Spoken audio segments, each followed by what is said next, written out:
all this evening. Who knew you could look like a real human? All right, you're and on the side of ventriloquist, this guy is also a member of the Fine Gentlemen's Club. And another favorite, give it up for Chris Charpentier, everyone.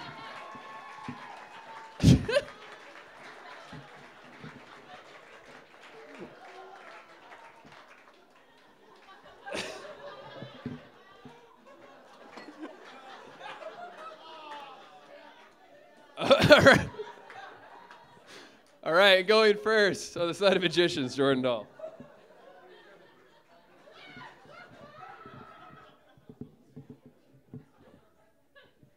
Hello. This is a very important debate for me. It's not a lot of people know this about me, but I was actually raised magical. It's true. I come from a family of magicians. My father was Pellegrino the Great, might have heard of him. And my mother was a volunteer from the audience. Yes, right, I know. She gave birth via C-section, which in this case stands for cadabra.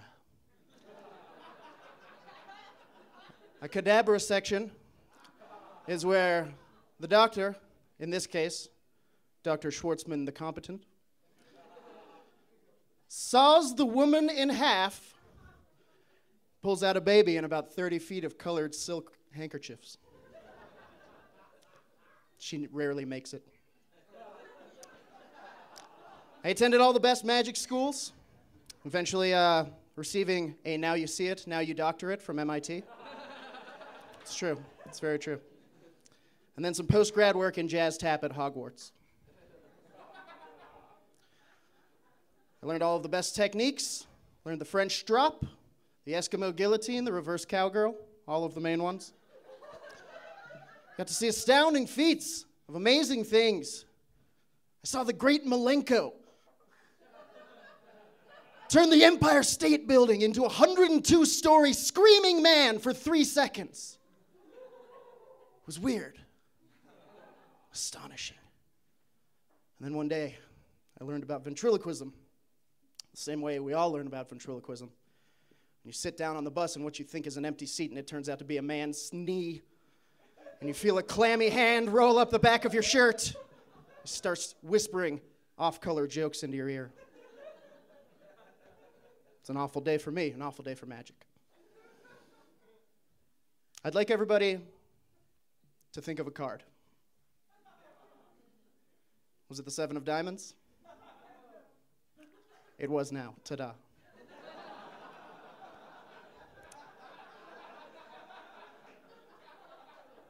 Now I'd like everybody to think of a ventriloquist. Was it terrible? Of course it was. We all know what's going on here. Magician is a master of illusion, prestidigitation, the deceptive art. It's a cross between a wizard and a vampire and a sex machine. Ventriloquist is a master of plaid, sitting down, and is a cross between your creepy Uncle Todd and a smaller version of your creepy Uncle Todd. Sitting on his knee. Magicians have been around for centuries. The Egyptians were the first magicians when they made their entire culture disappear. The Bible is full of magicians. Jesus Christ, the very first mind freak. Yes. Walked on water, then turned it into wine, then danced on it. He fed all of those people on doves and fishes. I might have misread that. King Solomon sawed that baby in half. Everyone loved it. Do you remember that passage in the Bible when God told Moses about the 10 Commandments through a terrifying, semi-racist wooden midget? No, you don't. That did not happen at all. Magic has continued its rise to popularity, and today is the #1 form of entertainment in men aged 5 to 7. Ventriloquism is the #1 form of entertainment among guys who know where to buy tiny underpants for their weird lap goblins. That was lap goblins, in case anybody didn't hear it. Magicians get to dress awesome. They get to wear top hats and capes. No wonder they make so many cards disappear. V cards, that is, right? Yeah. Ventriloquists get to wear a plaid jacket and a hairpiece and corduroy pants that constantly smell like puppet piss. They get to wear those things. They have to wear an ankle tracking monitor. And you'd think introducing yourself to all of your new neighbors would be easier with a puppet, and it's not. You know what? That's it for my first round. Thank you.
Jordan kept saying that we were semi-racist. There's nothing semi-racist about me.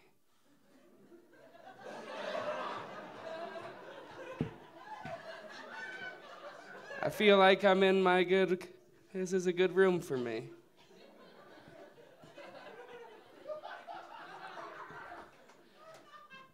Jordan talked about how magicians get to wear cool outfits. The only thing mysterious about a cape is where you buy one for an adult.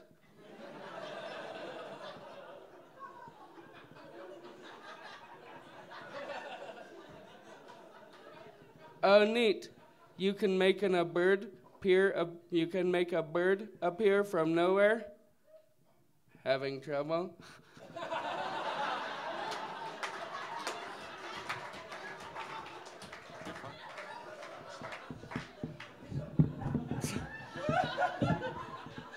You can make a bird appear from nowhere. That means you own a bird. Only the worst people own birds.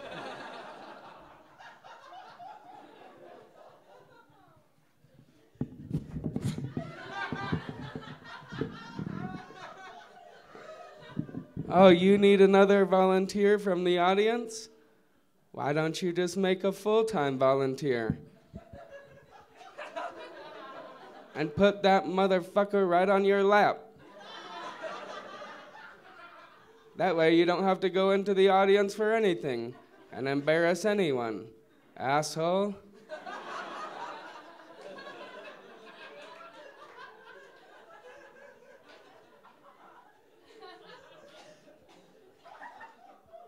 Abracadabra? Hocus pocus? Oh, neat. You made up a language, like those cool people on Star Trek.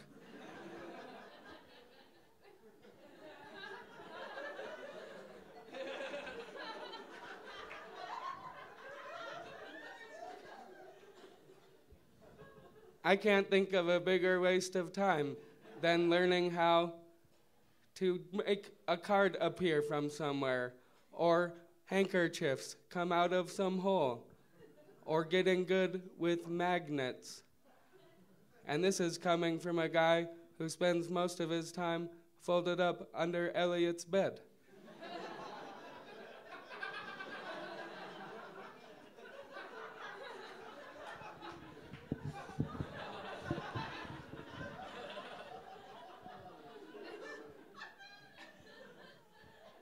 Oh, you're going to take me to a land of wonder and enchantment?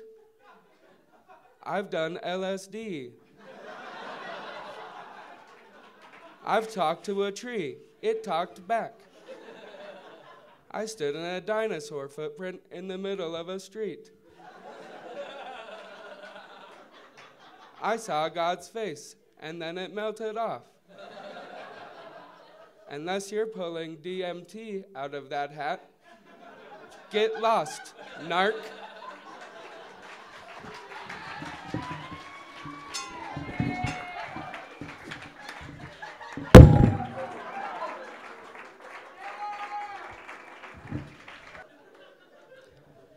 Well, that was certainly terrifying. Ladies and gentlemen, for this next trick, I'm going to need a crisp $20 bill, please. Anybody have a $20 bill?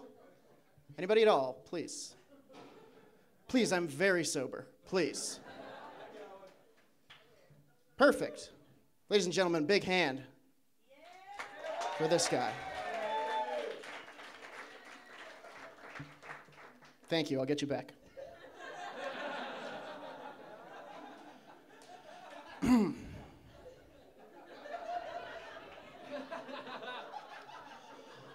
Everyone knows, or thinks they know, a famous magician. David Blaine, not a magician. He's a crossbreed between a stuntman and some sort of racial harmony poem. Houdini, not a magician. He's a sorcerer. It's a difference. There are actually a few major schools of magic I'd like to tell you about right now. Conjuration, prestidigitation, conflagration, auto-repair, ventriloquism, apparently, Presbyterianism, albinism, close-up, and uncle at Thanksgiving style. Myself, I'm a master of far-away magic, which is basically just me standing in a field saying, "Trust me, it's yours. This is your card. I promise it's your card." Magic is a closely guarded secret. We only teach it to one another. We never reveal the secrets so that we keep it dark, clandestine. Kills the magic if you let it out. At your kid's birthday party, a master of illusion, perhaps the dark arts, someone who can bend space and time and hearts and minds. Or a man with a proven taste for having tiny people sit on his lap while he tickles their back.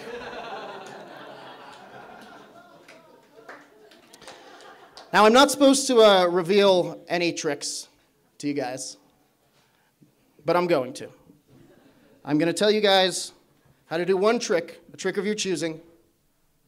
Go ahead. What trick do you want to know? The orange tree, a fine trick. It's magic.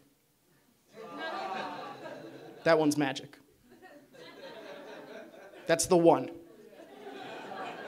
that you could have picked, and you picked the one that was magic.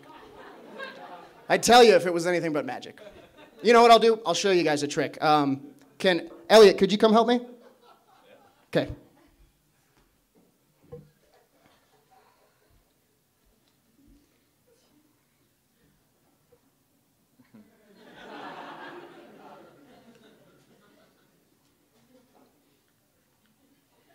This is a deck of ordinary Alice in Wonderland themed playing cards. Elliot, I'd like you to go ahead and think of a card. Okay. You got it? Okay. Check your right front pocket.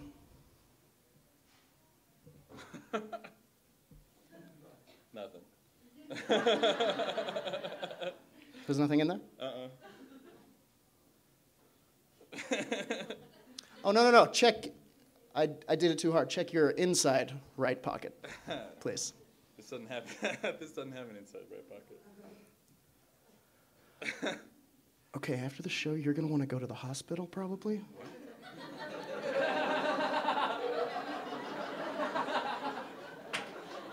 It's, sometimes if you do it too hard, it goes through. There's a chance that you'll pass it normally. But it was like right here.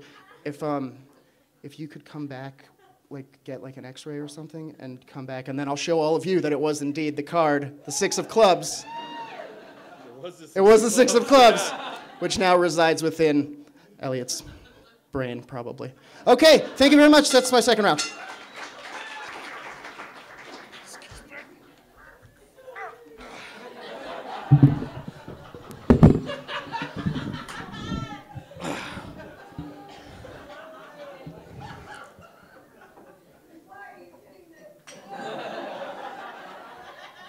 'Cause I hate you.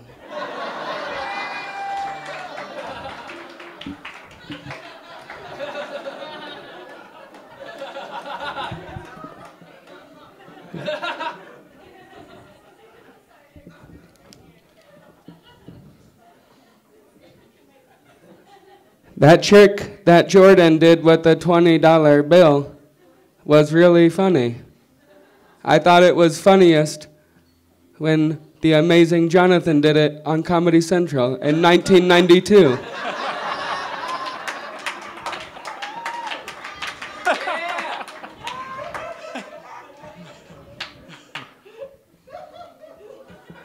Some of the greatest artists of the last 100 years have been trained ventriloquists.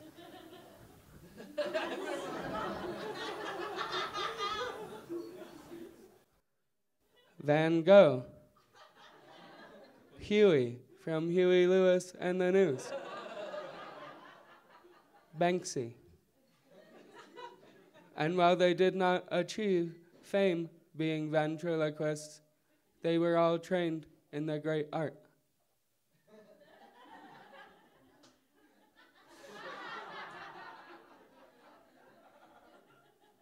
But there have been plenty of famous ventriloquists. Plenty of famous ones, like Jeff Dunham. And Jeff Dunham. Who could forget about Jeff Dunham? But there has been one that stood head and shoulders above all the rest, who used his mix of racism and sexism and stupidity above all others, that being Jeff Dunham.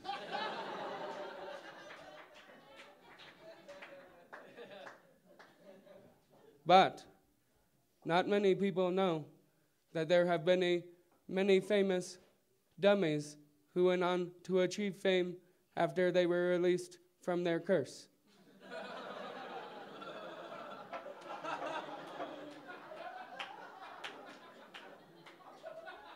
Such entertainers as Madonna and Mick Jagger, and such freethinkers as Einstein.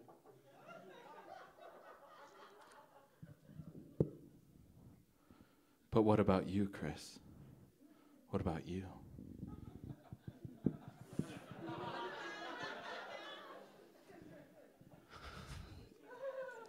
All right, it's time to come clean. Thanks, man. I'm sorry. Guys, I'm not actually a dummy. I don't know how it happened. It just, one day I woke up and I was real.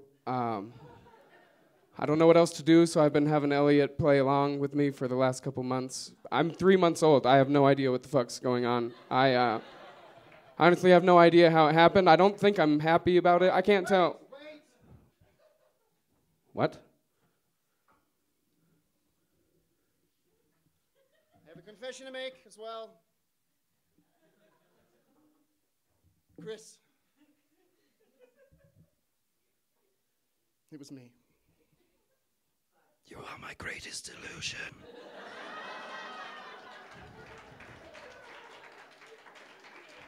I gave you life. I transformed you into a human. Johnny Epstein's bar mitzvah in 1992.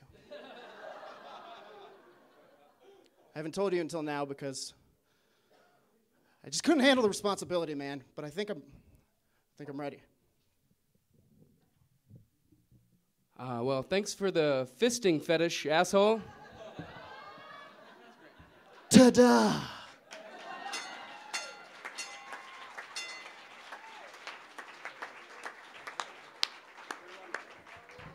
Ooh, man.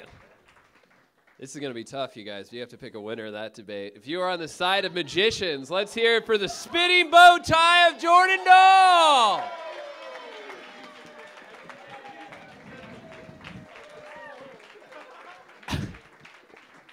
Fucking wow. And if you're into ventriloquists, let's hear for Chris Charpentier, you guys. And Elliot Woolsey. All right, ventriloquist is the winner.